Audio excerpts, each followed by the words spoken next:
Hello, Keto Bonitos and fabulous fasting friends. It's live stream time once again. Welcome to the Liz and Skatz channel.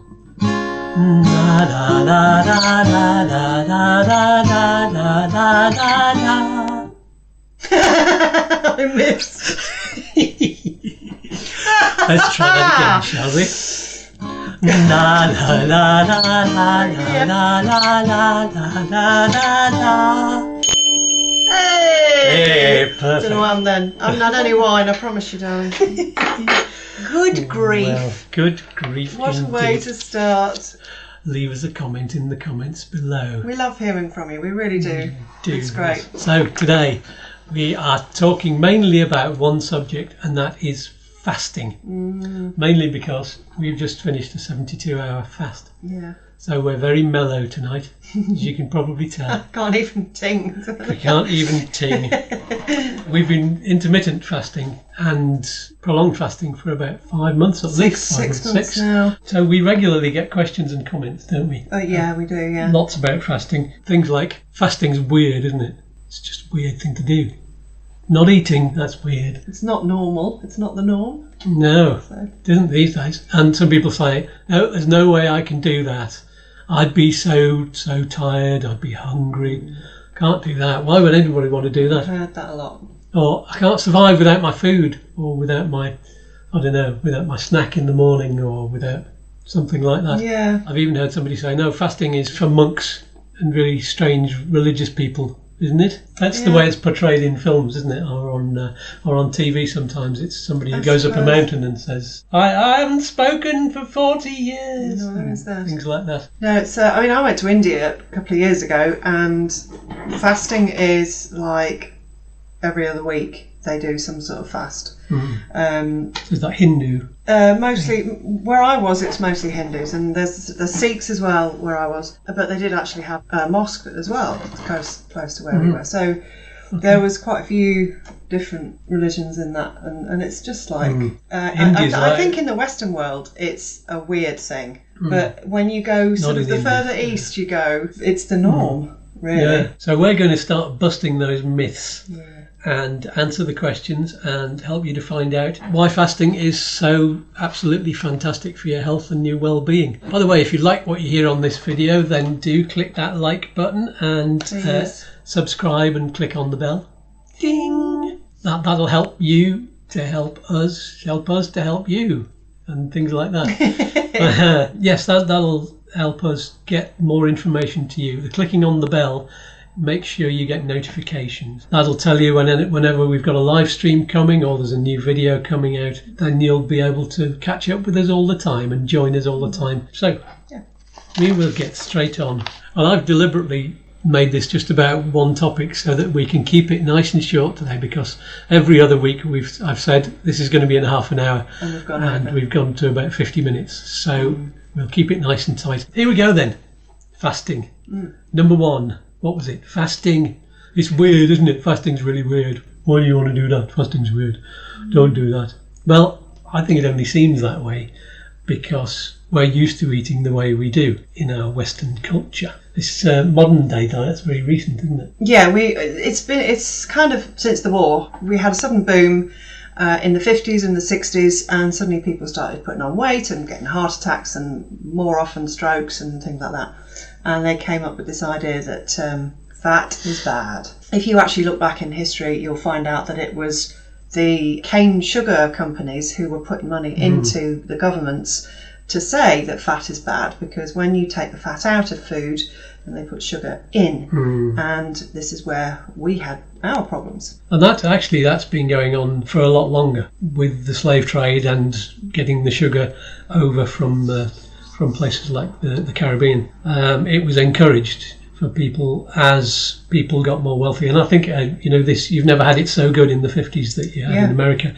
And that was similar in the UK, but not quite as wealthy. It's been about sugar. And of course, as people have had more disposable income. Food's become way, way cheaper compared to how it used to be. Plus, also people used to grow their own food and keep their own food. Of course, there's more people in the cities now, Yeah. and that started happening in Yeah. the Industrial Revolution. That was the 1800s in the UK, certainly. Yeah, and if you look at foods that are cheap, it's the highly processed, ones with high fructose corn syrup and trans fats and factory farmed meat, dried fruit and factory farmed meat, industrialised meat, is all very, very cheap. Now you go out and do the meat that we buy, meat that's grass fed and locally grown, to reduce the impact on the environment, because that's very important to me. And eventually I intend to sort of creep back into vegetarianism, or at least reduce my meat content quite vastly.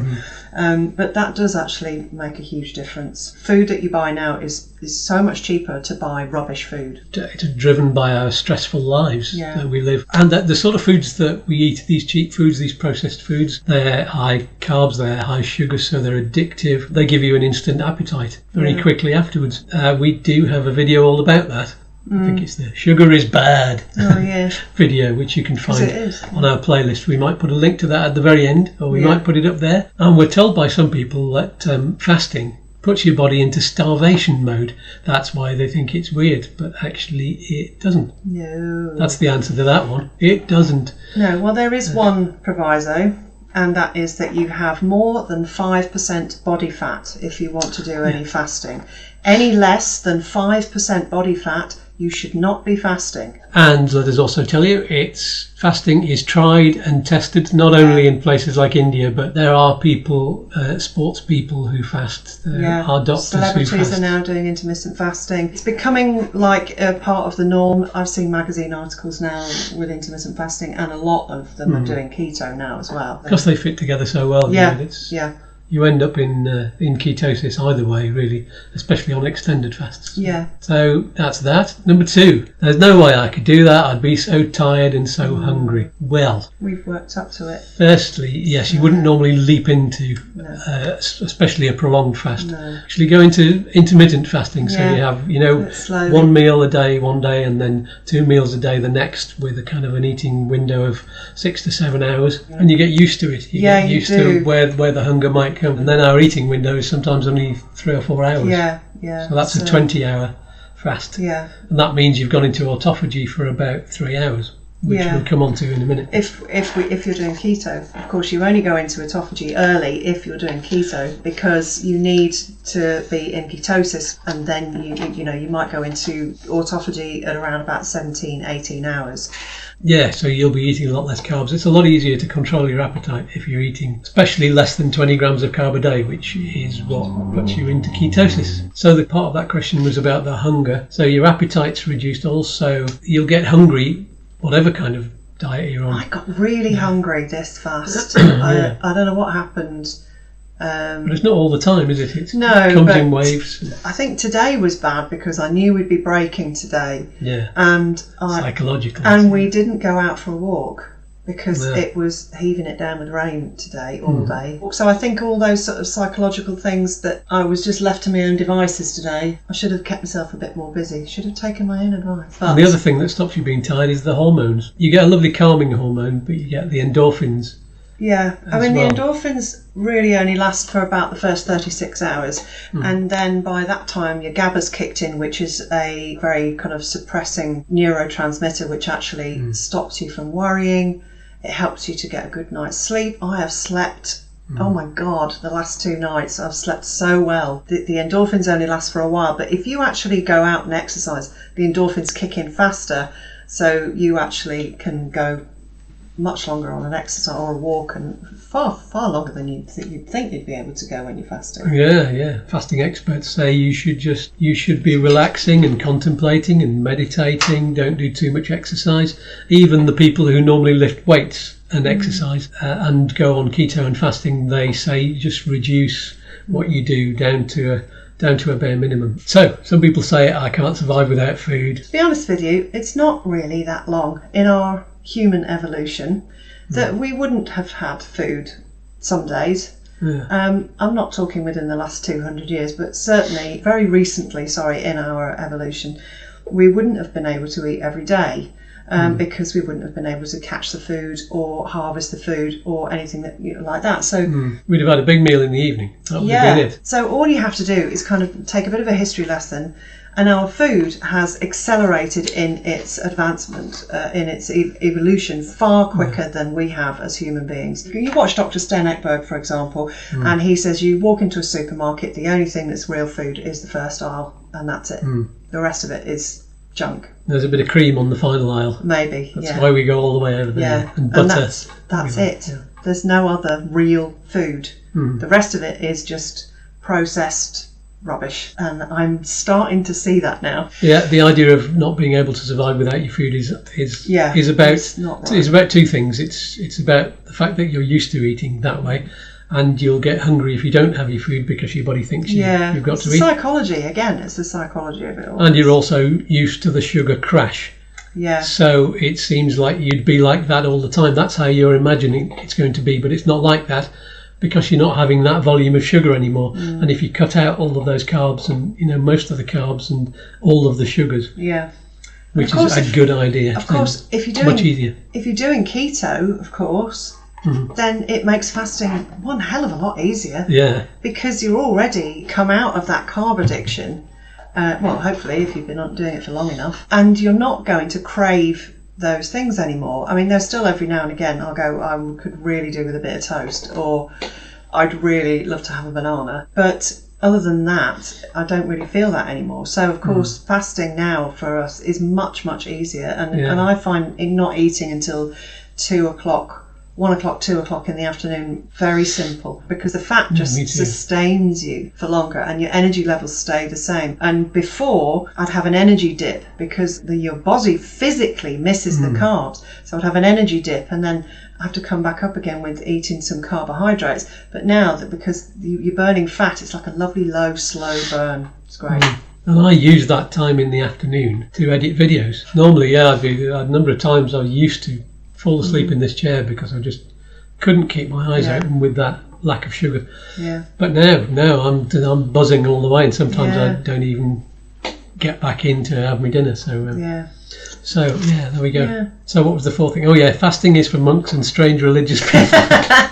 Controversial. Lots of different cultures use fasting for religious ceremonies, for religious purposes, for spiritual practices, and there's a reason for that, and that's because when you're fasting, you're cleaning out your body of the toxins, you're cleaning out with autophagy, and also you're cleaning out your mind as well. You're repairing things inside your body, and that goes along with the sort of spiritual teachings, I think. There's all sorts of different wonderful traditions of fasting, and the reason is because the fasting, the cleaning, you become closer to God or closer to your spirituality, or just, I mean, even in kind of yoga practices, people will actually fast for certain periods of time. I keep saying this, but if you'd have told me that I'd have fasted for 3 or 4 days back in March, I would have laughed my head off. I just would not have believed it. And now we've got that calm feeling and the endorphins as well, that you can see why religious people do it. Yeah. It gives you the feeling of being up in the ether with the gods, So. Yeah. You're also helping to feed your brain, which brings you supposedly closer to your inner self and your inner you, which some people describe as their God. So, it's a very spiritual thing to do as well. Yeah, and it's just so good for your health. We have lots of videos, by the way, all about different fasting and the keto and the diabetes and how we lost the weight that we've lost. Go to our channel. What we'll do is give us a subscribe. Yeah, give us a subscribe and click on the bell. Ding! I'm going to do some quotations videos. I think I mentioned that on the last live stream because I think we all need some positive stuff from famous people who've said amazing things about how you can continue, how we've continued through coronavirus and through the lockdown and through everybody has times in their life when they need some positive messages. So I thought it'd be nice to actually I might even do a whole channel that is dedicated to all of that stuff because I need it apart from anything else. So, and I'd like to share them with you. We're here to talk about mental well-being as well, and also about exercise. And we're also here to talk about, you know, keeping yourself calm and in a nice state so that you can take on anything. I'm going to do an exercise video. Well, I think we're both going to do exercise videos, but they're both going to be very, very different. My exercise video is going to be more of exercising for lazy people who are very old. Oh, I'm not very old. No. That's all for now. I think we've told you everything we need to tell you. Thank you so much for joining us. You're all very lovely, and we love you very, very much. Peace and love. What's it, love? What's it, that one there? How do you do it? Oh, yes, it's like that. Like a heart. Ooh, like that. Love you.